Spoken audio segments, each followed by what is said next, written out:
Working on this production has been a lot of fun. I've actually not worked on a production yet. This is my very first one, and I feel absolutely honored that, given the subject matter, that this is my first production, and everybody's been fantastic.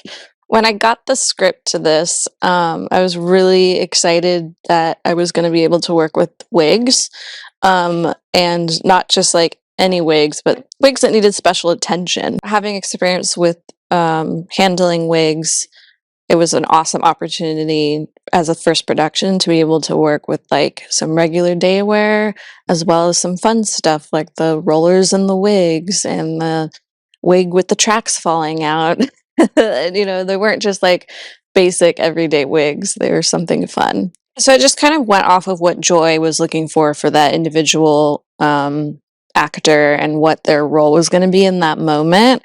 So I had a lot of guidance from her. So I didn't have too much creative freedom with it, but I was able to have fun with it with what I know works on wigs. I decided to become a hairstylist because when I was 14, 15, 16, I could not find anybody that would cut my hair the way I wanted it to be. And I've always gravitated towards short alternative hairstyles.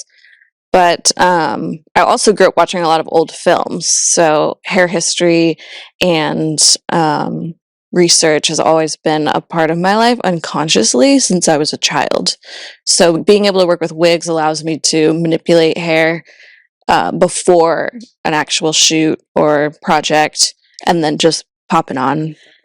If you want to follow me, you can find me on Instagram at Hair by Rachel Galati. Working on this production has been super fun for me, and I got to meet so many cool people here. The director is fun, the artists are fun, and especially like the makeup artists, the hairstylists, everyone are super fun to work with and easy to work with.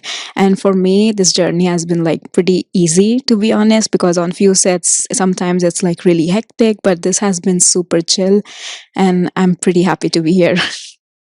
So when the script came to me for the first time, I read it like first time, and I always give it like read it twice at least to get to understand the character better. And for me, it is really important to understand what the director's perspective is, like what her vision is, how she'll want her character to be dressed as. So I always ask the director, what do you want? And then they'll tell you like, this is what my vision is, and then I always tend to combine my vision with their vision, and that's how I move forward with it. So for this Karen's character, we were hoping to make her look really, like southern American look, like very cowgirl look. So she was like really fun, someone you would instantly want to hate, so something like that. So it was pretty fun to work with it, and I got to choose so many different outfits, especially because she's a comedian and she has to do so many shows. So I got to choose so many different outfits and colors for her, so it was super fun.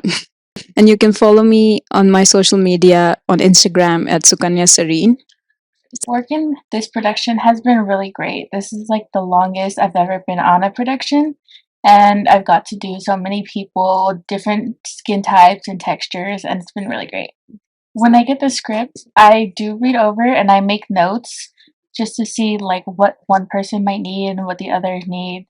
And it also helps me determine how many makeup brushes, so I can have a certain set of makeup brushes for each person. When I get on set and I have this one specific idea, I do tend to get other ideas. So I'll try to get the two and then kind of do a mix of both of them, and it makes a great look. I do Karen because I've known, like, seen videos about what a Karen can be. So her makeup is kind of like what every girl is looking for, something that's like on the trend, but like something that everyone knows about. And also, it's not like too perfect, it's kind of like an in between. So she looks cute, but she just like has that kind of like mean look that, like, oh, she looks pretty, but it's kind of like, oh, there's something there that seems off. For my TikTok and my Instagram handles, it's real, REAL _GHST.